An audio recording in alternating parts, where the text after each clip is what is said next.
Hi everyone, Aaron here for Zollotech, and this is the OnePlus 2. This comes in at $389 for the 64GB model, and when it's available, the OnePlus 2's 32GB model will be $329. So this is the 64GB model. Let's go ahead and open it up and we'll talk about the specs. Now right now this is invite only, and let's get this wrapper off here. There we go. Now the previous year's box for the OnePlus 1 was a little flatter, and then they separately included this plug box.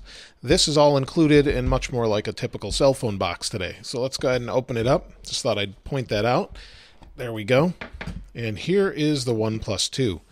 So this is a pretty impressive phone spec-wise. Feels a little bit heavier than the previous version.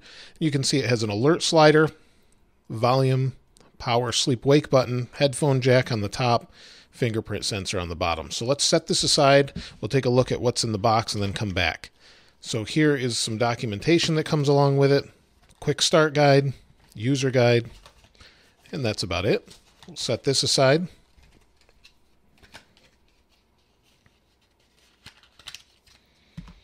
Here's the plug.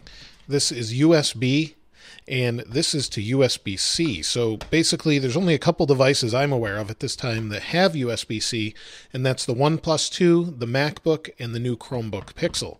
So this is the USB-C adapter. It's reversible and will charge anything from a laptop to a phone like this. Let's open this up. Definitely a little heavier than previous versions, like I said. So here's the back. And let me compare it to the other one, the OnePlus 1 I have right here. So a little bit taller. You can see the camera's in a little different location. This is a laser sensor for depth, and then the camera's here. We'll talk more about specs in just a second, but you can just see, kind of give you an idea of size-wise, what it's all about. So this is the OnePlus 2. The display on the front is a 5.5-inch 1080p display, similar to last year's version. This has 401 pixels per inch, and it's an in-cell LCD. It's got bottom-facing speakers, so we've got some speakers here. You can see the USB-C port. On the side, we've got our switch for different alert notifications, which is a great idea. And this is all metal, by the way. It feels really, really nice. On top, we've got a microphone and our 3.5mm headphone jack. On the side, we've got our volume button and our power, sleep, wake. So we've got a fingerprint sensor on the front. We've got a forward-facing 5-megapixel camera. And then we've got our speaker, and it looks like there's a sensor or something. Comes pre-installed with a screen protector, so we can leave that on for now. On the back, we have a 13-megapixel camera, depth-finding laser, along with dual LED flash. And this is really nice. It must be using this outside edge as an antenna, kind of like some of the older iPhones where you've got this little space here. I'm assuming that's what they're doing. I don't know that for sure. So underneath this back, we basically have our SIM card slot. It has a non-removable 3300 milliamp hour battery, so that's bigger than the previous generation, so that should be fine since the OnePlus 1 got such great battery life. So we've also got this dual SIM card slot. This is a much better design than last year's, and this holds 2 different SIM cards, and this is great for most places overseas. In the United States, we really don't see this too much, but we do see it from time to time in different phones. But you can put in an AT&T SIM card like this one, and maybe T-Mobile, or depending where you are around the world, you can use that as well. So we'll slide that into place, and then we'll go ahead and put the back into place, and we should be good to go. So let's go ahead and power it on. It's booting up. It comes with Oxygen OS. This is OnePlus's own version of Android. It's a pretty bare bones version of Android Lollipop, which is really nice, I think. And you can see it's in Chinese, so we're going to have to see if we can change that to English. We'll scroll down here. There we go. So we'll go ahead and hit the next button. Let's tap on this, and we'll wait for it to, I guess, check our connection. It says it can take up to 2 minutes, so we'll wait for this. So now that we're at navigation control, it really didn't find my connection, so I'm not going to use the software buttons, so instead of using the buttons there, and then I'm going to use double tap to wake, open camera, and toggle flashlight. I use those features on the OnePlus 1. I prefer the Google keyboard. And this is a new feature called Shelf, so I think I'll try that out. Let's hit next. And setup's complete, so great. We're in the main device. It says welcome. Let's see if we can turn the brightness up here. I've got the brightness all the way up. It looks good, but let's turn off adaptive brightness as well. We'll make it look a little bit better if we can. Right, there we go. And we'll turn the brightness back up one more time. And now we have a full brightness display. So this is the OnePlus 2. Now the display looks really good from my perspective.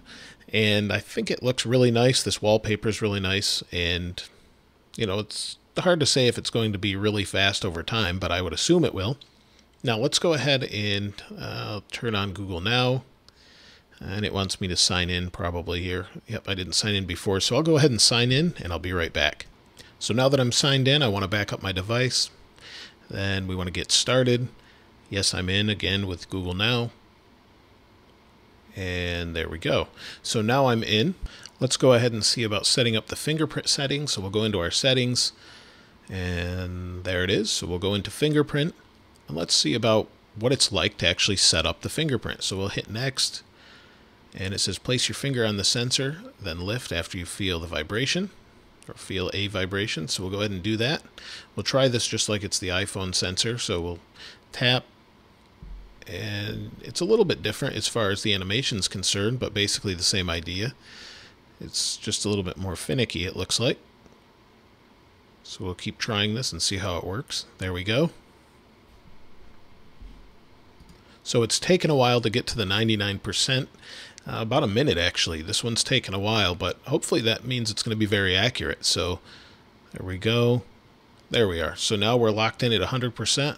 It says your fingerprint has been saved, and it wants me to set an unlock because I didn't set a lock for this particular device. So I'll go ahead and set the lock. So I set up the lock. I'll show all notifications. Hit done, and we'll turn on enable fingerprint unlock. Hit OK.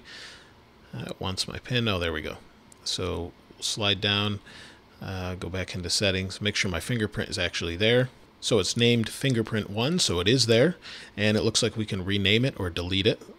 So let's see how well this actually works. We'll turn it off and give it a shot and see if it works really well. So we just tap and hold here, and it should unlock. And there we go, it's unlocked. So let's try it again. They claim it's faster than the iPhone, so that could be really nice. Unlocked pretty quickly there. Let's try it again. You can see the password is on, and it unlocks really quick. So that's pretty impressive. I think that's just as good, if not quicker, as they say, than the iPhone. So that's really, really nice. Much better than Samsung's implementation. I think it should be really nice. So that's the basic setup of the OnePlus 2 and what it's all about. I'll definitely be using this for a little while before I actually review it. If you have any other questions or comments that you haven't been able to find online, let me know and I'll try and get that information for you and help you out the best I can. If you haven't subscribed already, please subscribe and like the video if you like it. As always, thanks for watching. This is Aaron. I'll see you next time.